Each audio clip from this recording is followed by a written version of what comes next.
Hi, I'm Annalisa, I'm Maggie. And I'm Nicole. and this is Unconditional, the podcast.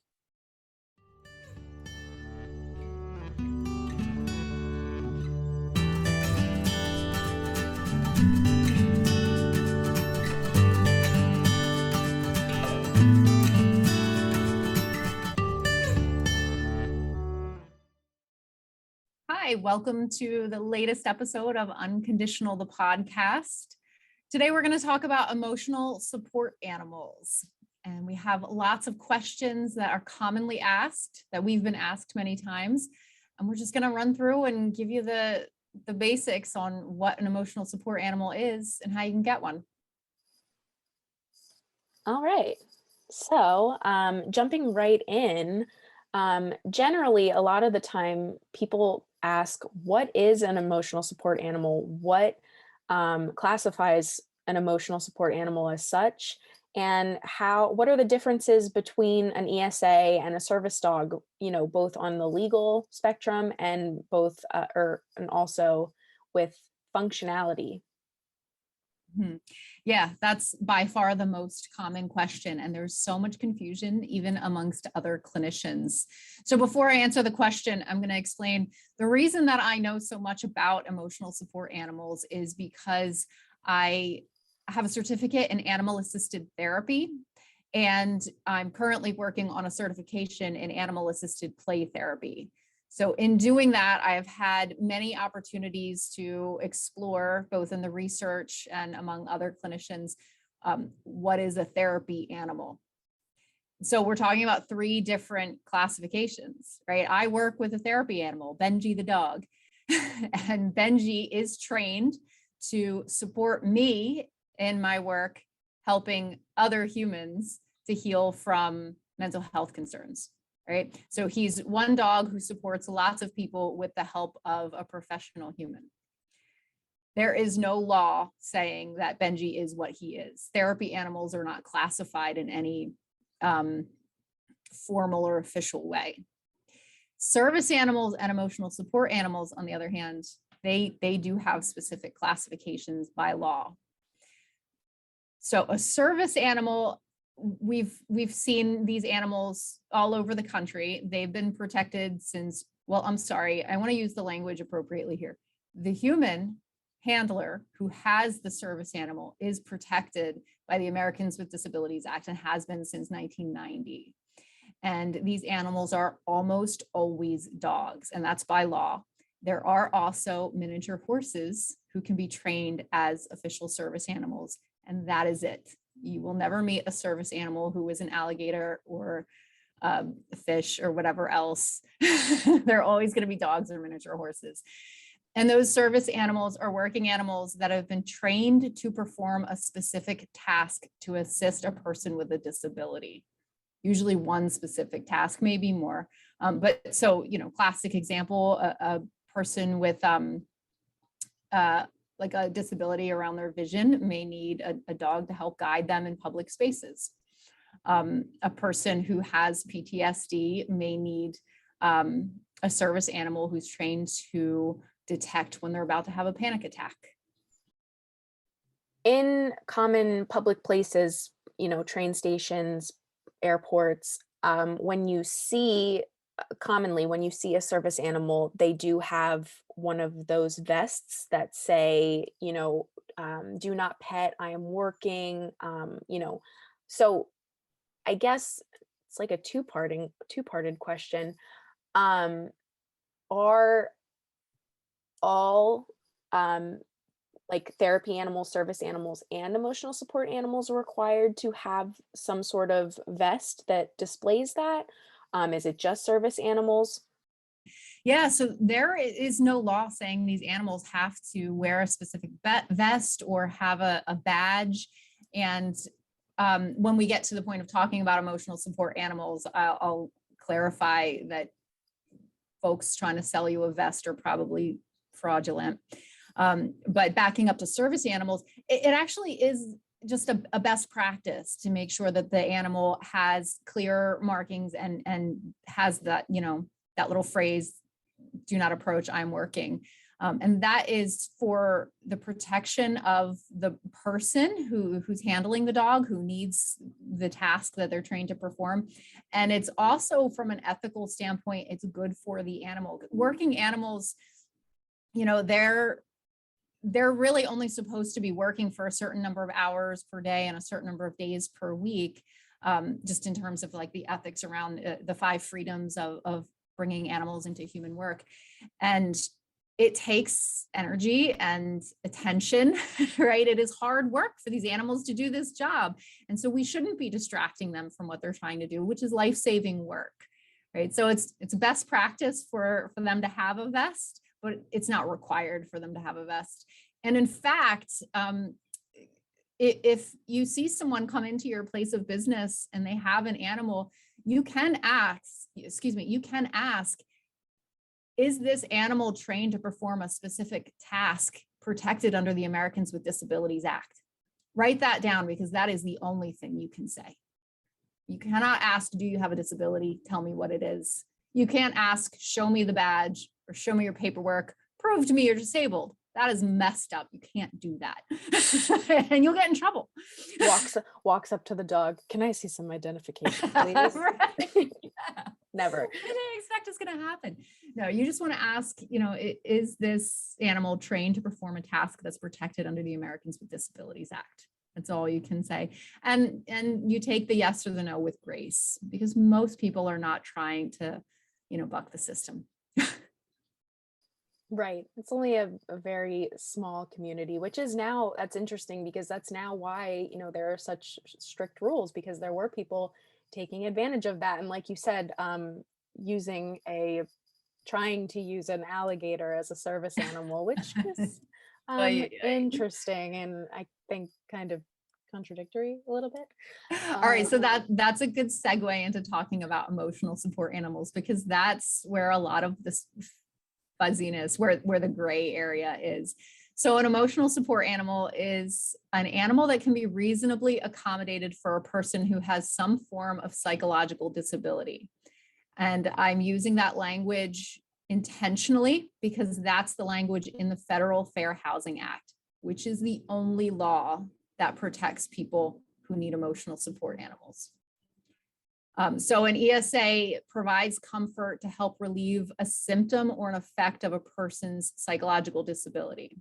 They're not considered a pet, and they actually are not restricted by species. And that is where the nonsense with the emotional support alligator came from. That apparently it really happened. I don't know if that's like an urban legend or whatever. Someone tried to take an emotional support alligator onto an airplane. I don't know. I hope that's not real. But they're different from a service animal.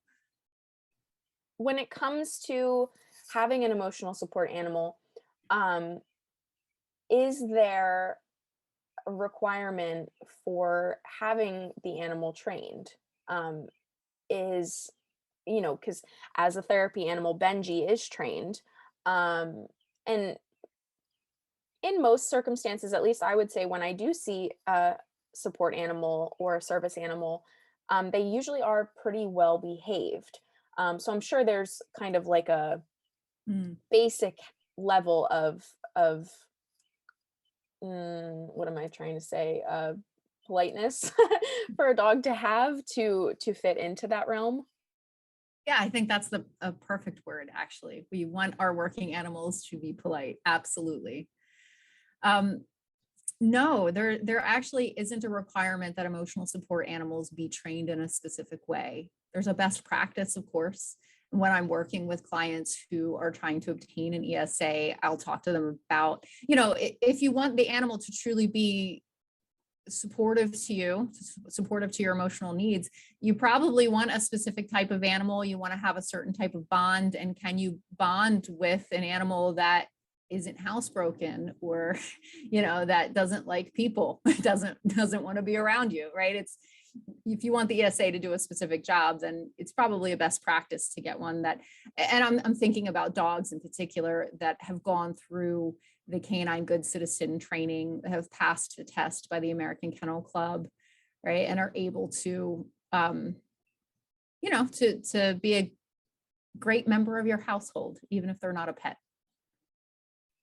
So what I am hearing is it's also important when trying to implement an emotional support animal into your life.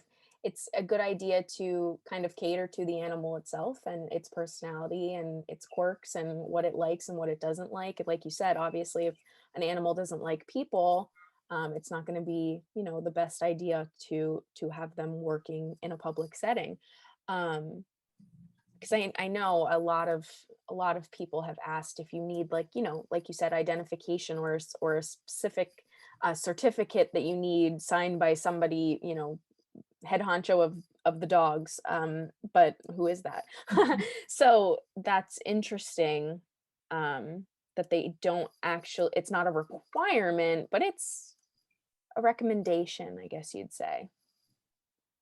Yeah, and keep in mind that because emotional support animals, or rather the human that has the emotional support animal, is only protected by the Federal Fair Housing Act, the only place you can have an ESA is in your home.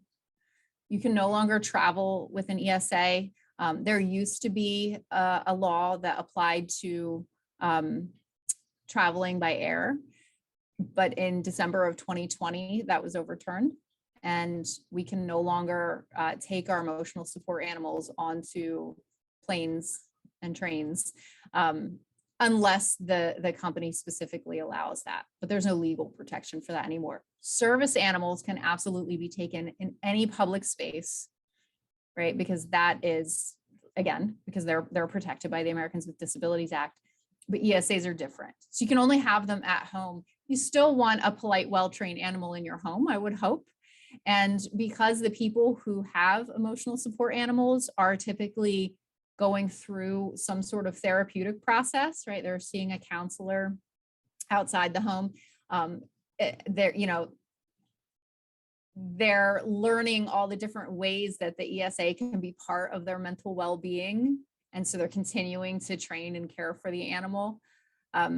So I'm saying, do get a great animal that's well trained. No, you're not required by law. Feeling anxious, stressed, or overwhelmed?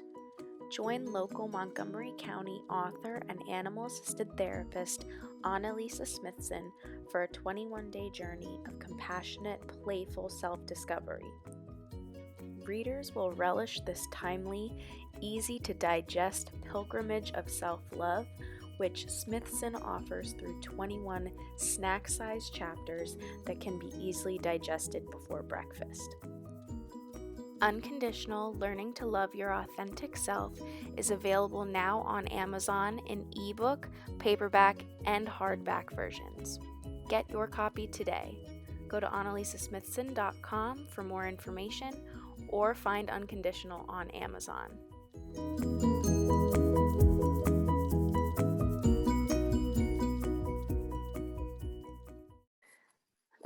It's interesting. We're doing good with segues because it's a good segue into what are the rules for obtaining an emotional support animal, and who can write the emotional support animal recommendation letter. Why is it that you can't just go out and have Joe Schmo write a letter for just anybody, to be able to have their dog or their cat in an apartment that maybe doesn't allow pets? So in order to get an emotional support animal, you have to be evaluated by a licensed medical or mental health professional. So that means you can go to your doctor, your primary care physician, and you can request a letter. They may or may not do that for you. Usually the best folks to go to for this evaluation are animal assisted therapists or forensic psychologists. We're really the two groups that are appropriately trained around all the ins and outs of emotional support animals. So when you come here to Unleash Counseling for an ESA letter, there's 3 parts to the evaluation.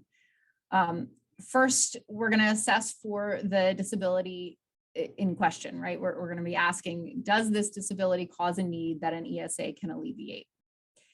And that might be screenings for PTSD. It might be screenings for depression or anxiety.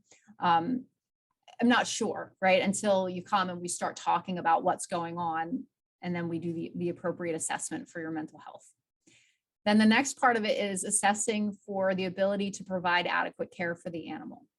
And if the client is unable to care for the animal, that doesn't mean it's a no-go. That means we're going to talk about a plan for figuring out how to be ethical and really give the animal the care they need when they join your household. So is there someone else in the house that can help, right?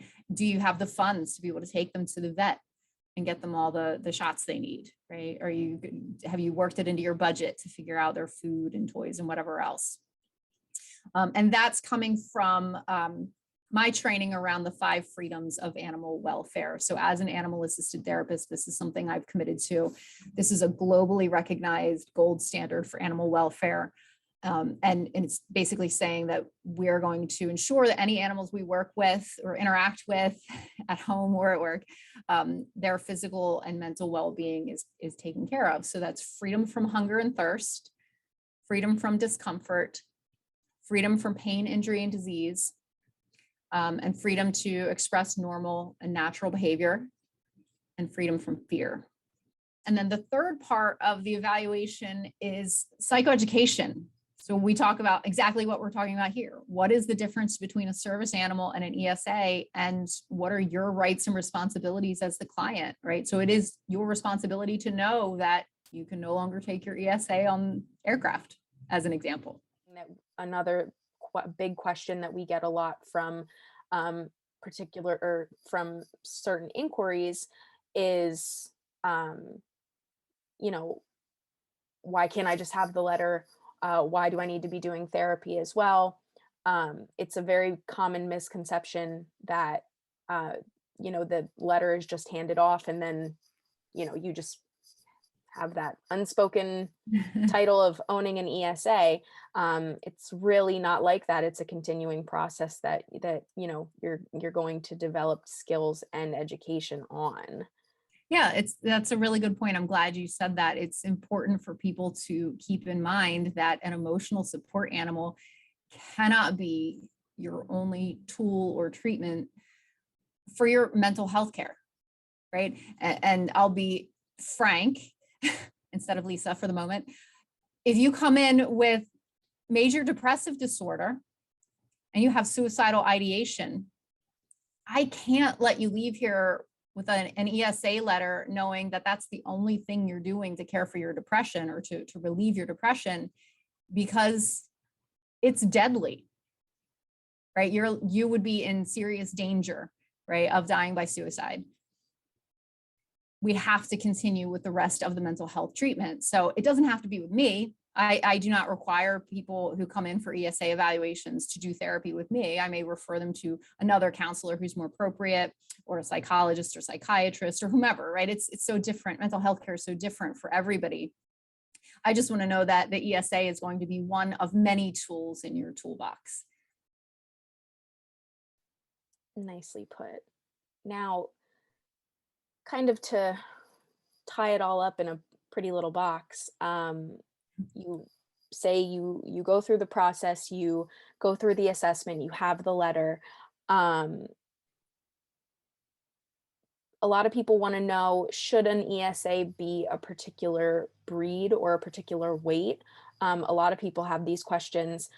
Is a German Shepherd better for it than a Golden Doodle? What are your thoughts on that? And when it comes to landlords and having restrictions, can they put a restriction on what type of dog it could be, how much the dog weighs, etc.? Yeah, your landlord or landlady cannot put a restriction on your emotional support animal, and that is because it's not a pet, right? It's an ESA, it's a working animal. They also can't charge you a pet fee for the same reason. Right? So that's part of why the Federal Fair Housing Act is articulated the way it is, to protect people who need an ESA. And it wouldn't be fair to treat them like they have a pet coming into the house. It's not what it is. And as for the type of animal or the breed of the animal, it's whatever makes the most sense for you, right? If caring for a small dog is going to make more sense in terms of being able to walk them and, having the strength to hold onto the leash and all of that, go for a small animal, small dog or a cat. If having a big dog is part of what helps you feel secure and comfortable and gets you through the anxiety attacks, go for a big dog. Really, you can Google it and people will say like, oh, what is the dog that I'm in love with right now? Cavalier, King Charles Spaniels. I love them so much. And they're the ones that are like most famous for being the best type of we'll call it a therapeutic breed because they're so calm and cuddly and sweet. But you could say that about so many different breeds. So it's really your own preference. All right. So landlords can't put restrictions on an ESA and they can't charge extra fees. Now, remember, we're not talking about just, your standard dog. If your landlord is charging you $50 extra because you have a dog, that's different from it being an ESA. Just a side note, everybody. So we covered how, ESAs aren't necessarily permitted in public places. Service animals are the ones that are permitted to travel with their handlers. Are there any special circumstances, any, special loopholes that landlords don't need to comply with these requests to have ESAs, or, comply with providing the protection of the Fair Housing Act? Is there any red tape that landlords can cut through for those reasons? That would be a question for a lawyer. I'm not aware of any, but I would say, if there's concern, go down to legal aid and talk to one of the lawyers about your rights. I'll also add, not only am I not a lawyer, I'm also not a veterinarian. And so when people come and they do the emotional support animal assessments, I'm assessing the human for the need for an ESA. I don't assess the animal itself. And in fact, I shouldn't, because I'm not a vet, I'm not a behavior specialist, anything like that. So it's not just like one visit and then hit the SPCA and grab your animal, right? There's all different professionals that you should lean on to help you make this transition into being a handler for an ESA. Right. So, clearly, it's quite a responsibility, and there are a lot of elements that go into having an ESA, maintaining going to therapy, regularly, promising that you're going to be taking care of them. It's a lot. And that's why the process to obtain an ESA is the way it is. We need to make sure that the animal is being well taken care of, as well as the client, and that they're both in, the best state of well-being they can be.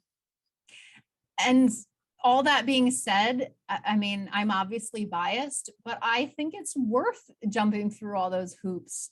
If it's the right fit for you to have an ESA, I think it's worth it, because animals can be remarkably healing, right? The bond that you have with your ESA can help in so many ways, from practicing self-care to using techniques to reduce anxiety or to reduce symptoms of depression, to actually having an animal that is trained to notice specific symptoms and alert you to it, right? There's just tons and tons of reasons. So I don't mean to make it sound like this is incredibly challenging. Don't do it unless you have an absolute. Right.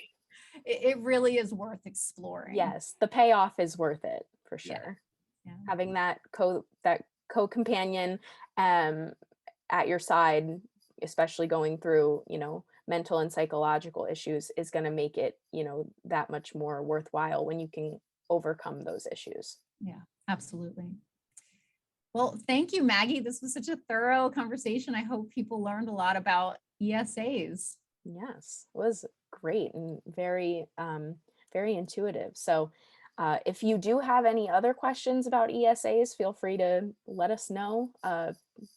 Reach out to us, social media, email. Otherwise, see you next time.